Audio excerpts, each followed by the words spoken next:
Green মশলা egg কারি একবার এমন কায়দায় বানিয়ে খেলে এর স্বাদ আজ জীবন মুখে লেগে থাকবে।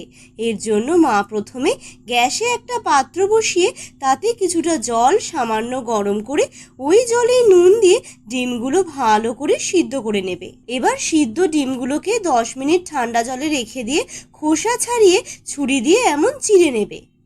তারপর শিলে প্রথমে আদা কাঁচা লঙ্কাটা মিহি করে বেটে তার সাথে একে একে রসুন, ক্যাপসিকাম, ধনেপাতা ও কাজু বেটে নেবে।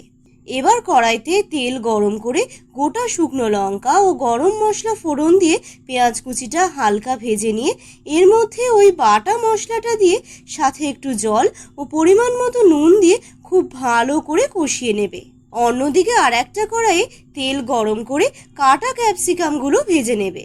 তারপর মশলাটা এমন কমে গিয়ে তেল ছাড়লে পরিমাণ মতো জল মিশিয়ে সিদ্ধ ডিমগুলো দিয়ে রান্না করে স্বাদ মতো চিনি দিয়ে নাড়িয়ে চাড়িয়ে শেষে তেল সমেত ভাজা ক্যাপসিকাম মিশিয়ে নিলেই তৈরি হয়ে যাবে এই গ্রিন মশলা এগ কারি।